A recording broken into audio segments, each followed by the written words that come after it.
जय महाकाल दोस्तों। आज जानते हैं विवाह के लिए कौन सा दिन, तिथि और योग शुभ होता है। नहीं टूटेगी शादी।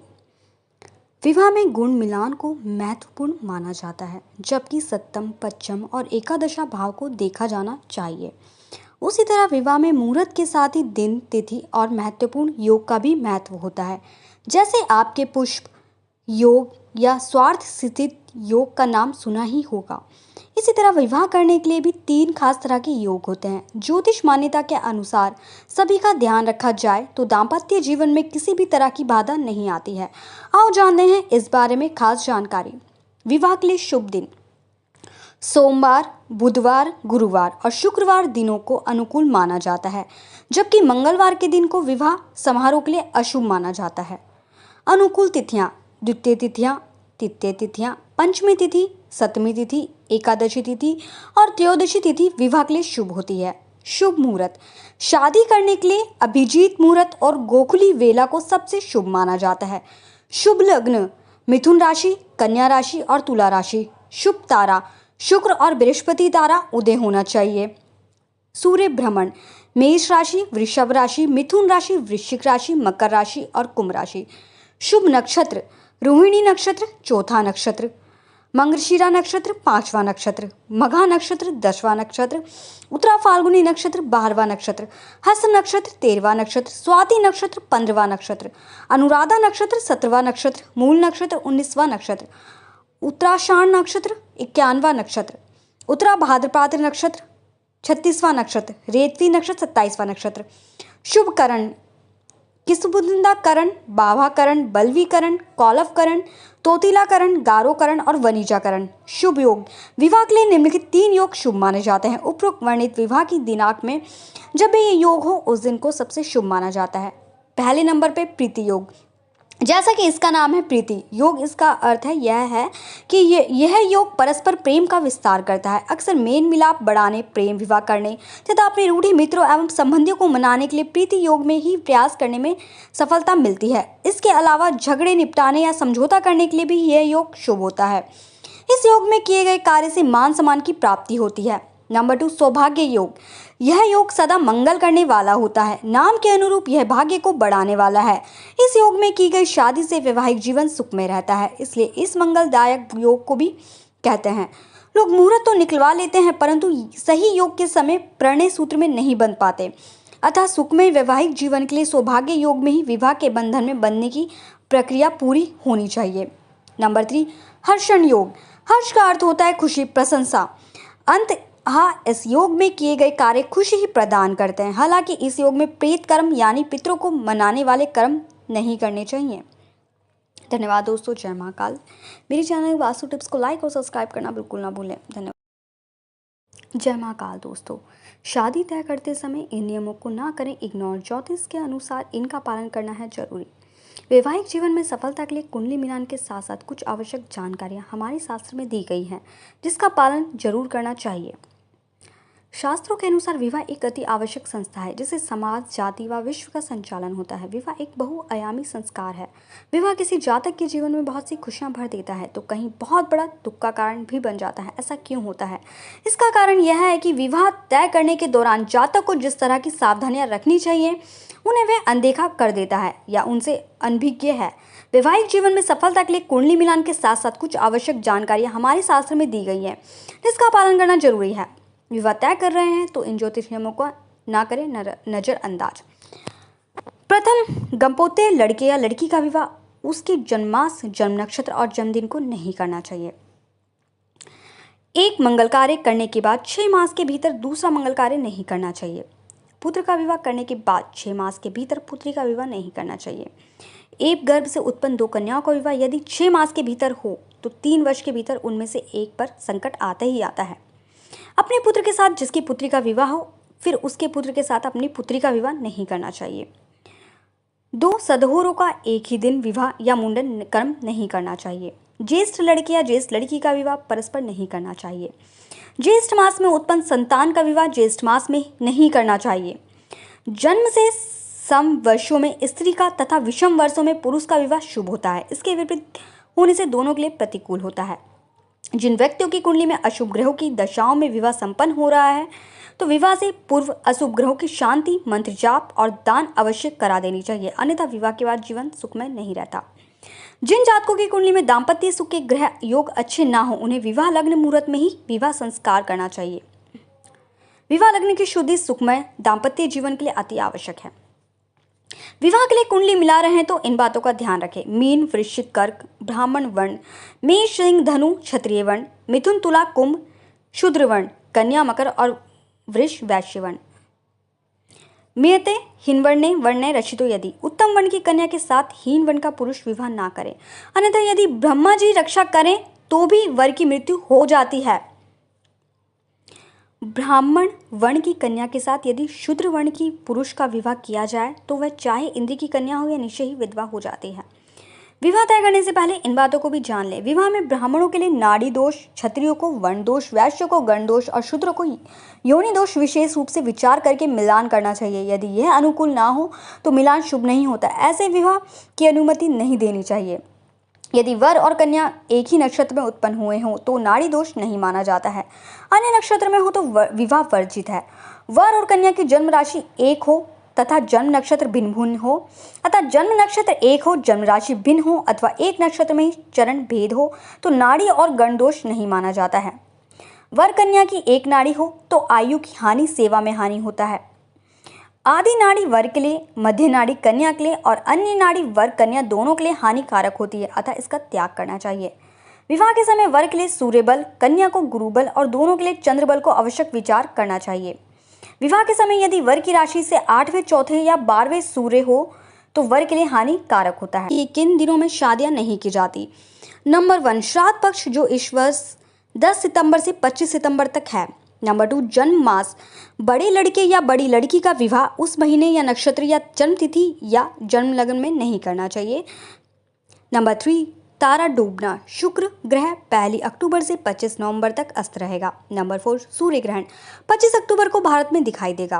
कार्तिक मास 17 अक्टूबर से 16 नवंबर के मध्य मांगलिक कार्य निषेध है। नंबर 6, सगे भाई बहनों या सगे दो भाइयों के विवाह में 6 महीने का अंतर रखा जाता है।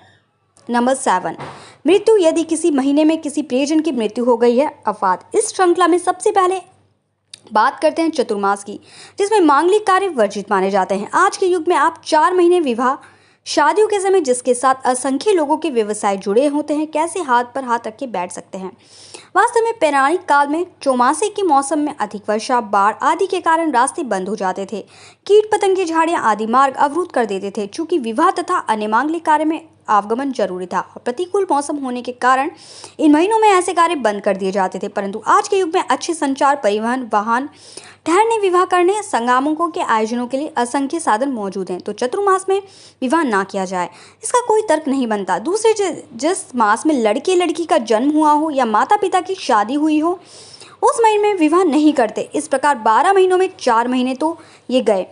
कभी गुरु अस्त होगा, कभी शुक्र श्राद्ध हर साल होंगे। पोष के महीने में 15 दिसंबर से 13 जनवरी तक ही विवाह अर्जित है।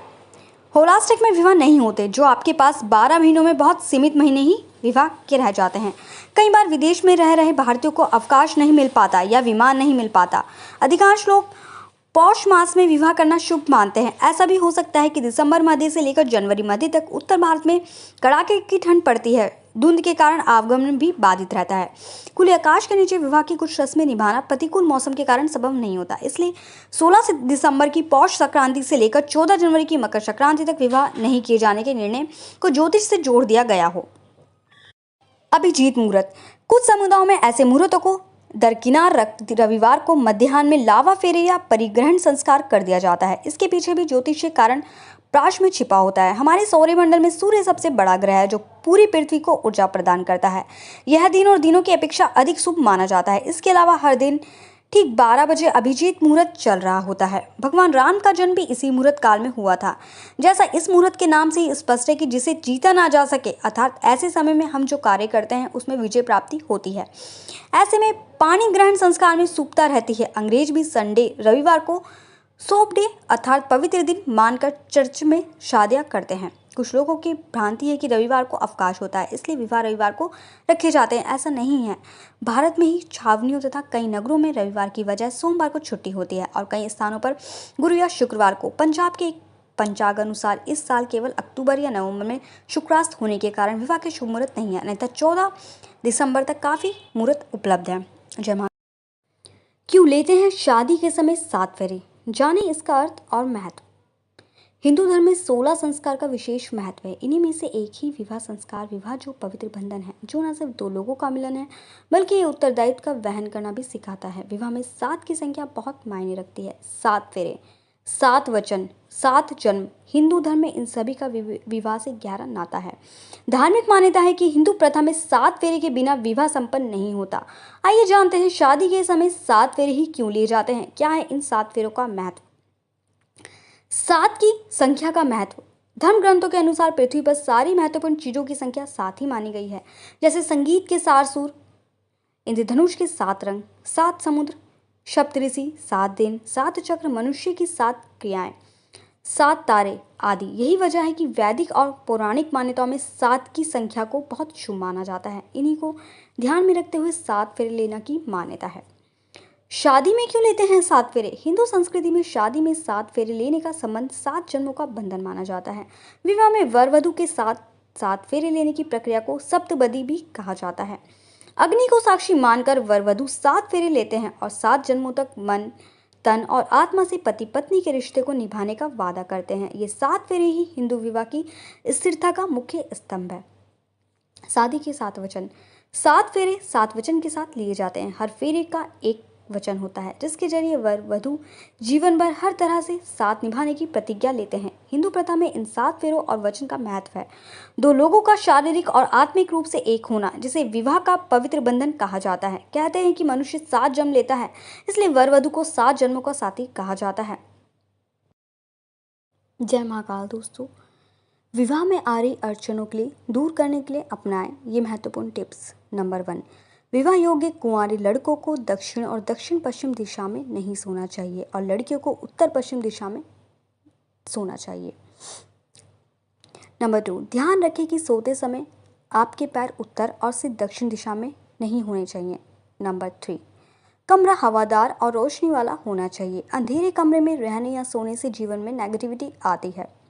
नंबर 4, सोते समय बेड पर गुलाबी रंग की चादर बिछाएं। गुलाबी रंग को प्रेम और रोमांस का रंग माना जाता है। इस रंग की चादर पर सोने से मन में प्रेम प्यार की भावनाओं में वृद्धि होती है। नंबर 5, जिन लड़कों के विवाह में बाधा आ रही हो उनके कमरे की दीवारों पर गुलाबी या चमकदार पीले रंग से रंगवाना देना चाहिए। ये दोनों ही रंग विवाह में आने वाली बाधा को दूर करते हैं। नंबर 6, विवाह योग्य लड़के और लड़कियों को काले रंग के कपड़े नहीं पहनने चाहिए। ये रंग नकारात्मकता और विरोध का रंग है। वास्तु के अनुसार इस रंग के कपड़े आपका संबंध बनने में विपरीत प्रभाव उत्पन्न करते हैं। नंबर 7, विवाह योग्य लड़की या लड़कियों के कमरे में एक से अधिक दरवाजे नहीं होने चाहिए। वास्तु के अनुसार ये आपके विवाह और मन में भटकावा उत्पन्न करते हैं। नंबर 8, जिन लोगों के विवाह में समस्या आ रही है उन्हें घर में केले का पौधा लगाकर प्रतिदिन पौधे की पूजा करें। केले के पौधे में विष्णु जी का वास होता है जो हमारी विवाह संबंधी समस्याओं को दूर करते हैं। नंबर 9, जिस व्यक्ति का विवाह होने में देरी हो रही हो उसके शयन कक्ष में मैंड्रिन बत्तखों के जोड़े की मूर्ति लगाएं। नंबर 10, वास्तुशास्त्र के अनुसार जब विवाह योग्य लड़के अथवा लड़कियों का करियर बन जाए और उनका विवाह करना हो तब उन्हें उत्तर पश्चिम यानी वाग्यंगीय कोण में सोना चाहिए। यदि वाग्यंगीय कोण में कमरा नहीं है तो विकल्प के रूप में उत्तर दिशा या ईशान के कमरे के उत्तर पश्चिम उनके रहने सोने की व्यवस्था की जानी चाहिए। नंबर 10, विवाह योग्य बच्चों के कमरे में रंग हल्का गुलाबी या कोई भी आंखों के सुंदर लगने वाला होना चाहिए। कभी भी अत्यधिक गहरे भूरे, नीले व काले रंगों का प्रयोग नहीं करना चाहिए। ऐसे रंग नकारात्मक ऊर्जा में वृद्धि करते हैं। नंबर 10, पलंग के ऊपर किसी भी प्रकार की भीम या दुछुती नहीं होनी चाहिए। ऐसा होने से मानसिक तनाव हो जाता है। नंबर 11, जो विवाह के निर्णय में बाधा उत्पन्न कर सकता है, जिस किसी विवाह योग्य व्यक्ति के विवाह में अड़चन आ रही हो ऐसे व्यक्ति के बेडरूम के अंदर दक्षिण पश्चिम दिशा में कैंची, छुरी और धारदार वस्तुएं कदापि ना रखें। नंबर 12, विवाह की इच्छा रखने वालों को अपने शयन कक्ष में उत्तर दिशा की दीवार पर राधा कृष्ण, शिव पार्वती या किसी विवाहित जोड़े की तस्वीर लगाने से विवाह के शीघ्र होने की संभावना बढ़ जाती है। नंबर 13, विवाह योग्य युवती युवतियों को शयन कक्ष के अंदर दक्षिण पश्चिम दिशा में 2 एक्टिवेटेड क्रिस्टल रखें। नंबर 14, इससे विवाह शीघ्र होगा और उत्तम जीवन साथी मिलेगा। नंबर 15, वास्तु में पियोनी के फूल को विवाह शीघ्र कराने हेतु सर्वोत्तम माना गया है। यदि विवाह योग्य बच्चों के शयन कक्ष के बाहर पियोनी के फूलों का एक चित्र लगाएं तो विवाह शीघ्र एवं उत्पन्न होगा। जानते हैं विवाह के लिए कौन सा दिन, तिथि और योग शुभ होता है, नहीं टूटेगी शादी। विवाह में गुण मिलान को महत्वपूर्ण माना जाता है, जबकि सप्तम, पंचम और एकादशा भाव को देखा जाना चाहिए। उसी तरह विवाह में मुहूर्त के साथ ही दिन, तिथि और महत्वपूर्ण योग का भी महत्व होता है। जैसे आपके पुष्प योग या स्वार्थ स्थित योग का नाम सुना ही होगा। इसी तरह विवाह करने के लिए भी 3 खास तरह के योग होते हैं। ज्योतिष मान्यता के अनुसार सभी का ध्यान रखा जाए तो दाम्पत्य जीवन में किसी भी तरह की बाधा नहीं आती है। आओ जानते हैं इस बारे में खास जानकारी। विवाह के लिए शुभ दिन: सोमवार, बुधवार, गुरुवार और शुक्रवार दिनों को अनुकूल माना जाता है, जबकि मंगलवार के दिन को विवाह समारोह के लिए अशुभ माना जाता है। अनुकूल तिथियां: द्वितीय तिथियां, तृतीय तिथियां, पंचमी तिथि, सप्तमी तिथि, एकादशी तिथि और त्रयोदशी तिथि विवाह के लिए शुभ होती है। शुभ मुहूर्त: शादी करने के लिए अभिजीत मुहूर्त और गोखुली वेला को सबसे शुभ माना जाता है। शुभ लग्न: मिथुन राशि, कन्या राशि और तुला राशि। शुभ तारा: शुक्र और बृहस्पति तारा उदय होना चाहिए। सूर्य भ्रमण: मेष राशि, वृषभ राशि, मिथुन राशि, वृश्चिक राशि, मकर राशि और कुंभ राशि। शुभ नक्षत्र: रोहिणी नक्षत्र चौथा नक्षत्र, मृगशिरा नक्षत्र 5वां नक्षत्र, मघा नक्षत्र 10वां नक्षत्र, उत्तरा फाल्गुनी नक्षत्र 12वां नक्षत्र, हस्त नक्षत्र 13वां नक्षत्र, स्वाति नक्षत्र 15वां नक्षत्र, अनुराधा नक्षत्र 17वां नक्षत्र, मूल नक्षत्र 19वां नक्षत्र, उत्तराषाढ़ नक्षत्र 51वां नक्षत्र, उत्तरा भाद्रपद नक्षत्र 36वां नक्षत्र, रेवती नक्षत्र 27वां नक्षत्र। शुभ करण: किसबुंदा करण, बाभा करण, बल्वी करण, कौलव करण, तोतिला करण, गारो करण और वनीजा करण। शुभ योग: विवाह के लिए निम्नलिखित 3 योग शुभ माने जाते हैं। उपरोक्त वर्णित विवाह की दिनांक में जब भी ये योग हो उस दिन को सबसे शुभ माना जाता है। पहले नंबर पे प्रीति योग। जैसा कि इसका नाम है प्रीति योग, इसका अर्थ है यह है कि यह योग परस्पर प्रेम का विस्तार करता है। अक्सर मेल मिलाप बढ़ाने, प्रेम विवाह करने तथा अपने रूढ़ी मित्रों एवं संबंधियों को मनाने के लिए प्रीति योग में ही प्रयास करने में सफलता मिलती है। इसके अलावा झगड़े निपटाने या समझौता करने के लिए भी यह योग शुभ होता है। इस योग में किए गए कार्य से मान सम्मान की प्राप्ति होती है। नंबर 2, सौभाग्य योग। यह योग सदा मंगल करने वाला होता है। नाम के अनुरूप यह भाग्य को बढ़ाने वाला है। इस योग में की गई शादी से वैवाहिक जीवन सुखमय रहता है, इसलिए इस मंगलदायक योग को भी कहते हैं। लोग मुहूर्त तो निकलवा लेते हैं परंतु सही योग के समय प्रणय सूत्र में नहीं बंध पाते। अतः सुखमय वैवाहिक जीवन के लिए सौभाग्य योग में ही विवाह के बंधन में बंधने की प्रक्रिया पूरी होनी चाहिए। नंबर 3, हर्षण योग। हर्ष का अर्थ होता है खुशी, प्रशंसा। इस योग में किए गए कार्य खुशी ही प्रदान करते हैं। हालांकि इस योग में प्रेत कर्म यानी पितरों को मनाने वाले कर्म नहीं करने चाहिए। नई दुल्हन के गृह प्रवेश के समय इन बातों का रखें ध्यान। घर पर होगा सुख समृद्धि का वास। हिंदू धर्म के सभी 16 संस्कारों में से एक होता है विवाह संस्कार। वहीं 4 महत्वपूर्ण संस्कारों में से एक है विवाह। हिंदू धर्म में होने वाले विवाह में कई रीति रिवाज होते हैं। कुछ नियम शादी के पहले और कुछ शादी के बाद भी होते हैं। दुल्हन जब विदाई के लिए बाद पीहर पहली बार अपने ससुराल पहुंचती है तो उसका गृह प्रवेश किया जाता है। इसका कारण यह है कि हिंदू धर्म में घर की बहू को माँ लक्ष्मी का रूप माना गया है, इसलिए पूरे विधि विधान से नई दुल्हन का गृह प्रवेश किया जाता है। नई दुल्हन का घर पर गृह प्रवेश कराते समय कुछ बातों का विशेष ध्यान रखना चाहिए। यदि आप गलत विधि से अशुभ मुहूर्त में नववधु का गृह प्रवेश करेंगे तो इससे घर का कलह क्लेश की स्थिति पैदा हो सकती है। साथ ही ऐसे घर पर लक्ष्मी जी भी अस्थायी रूप से नहीं टिकती है। जानते हैं नई दुल्हन के गृह प्रवेश में जुड़ी महत्वपूर्ण बातें और नियम। सही मुहूर्त में करें गृह प्रवेश। हिंदू धर्म में पूजा पाठ और व्रत त्योहार सभी अनुष्ठानों में मुहूर्त का विशेष महत्व होता है। नई दुल्हन का गृह प्रवेश भी शुभ माना जाता है, इसलिए इसे शुभ मुहूर्त में ही करें। नई दुल्हन का गृह प्रवेश रात्रि काल में करना शुभ माना जाता है। इसके लिए उत्तरा फाल्गुनी, उत्तराषाढ़, उत्तरा भाद्रपद और रोहिणी जैसे स्थिर संज्ञक नक्षत्र शुभ माने जाते हैं। इसके अलावा आप किसी पुरोहित या ज्योतिष द्वारा बताए गए शुभ मुहूर्त में ही नवदंपति का गृह प्रवेश करा सकते हैं। कलश चावल अनुष्ठान महत्व। नई दुल्हन का गृह प्रवेश कराते समय कलश चावल अनुष्ठान का नियम अधिकांश हिंदू परिवार में किए जाते हैं। मान्यता है कि जब नई दुल्हन अपने दाहिने पैर से कलश में भरे चावल को घर के भीतर की गिरा देती है तो इससे घर पर सुख समृद्धि धन और सौभाग्य का वास होता है। दुल्हन के पैरों का निशान। नई दुल्हन गृह प्रवेश के समय अपने पैरों को आंवला या लाल कुमकुम के पानी से भरे थाल में रखती है और इस तरह से वह शुभ रंग लाल से पैरों के निशान के साथ घर के द्वार से घर के मंदिर तक जाती है। इस रस्म को घर पर सुख समृद्धि लाने के लिए देवी लक्ष्मी के प्रवेश का सूचक माना जाता है। धन्यवाद दोस्तों।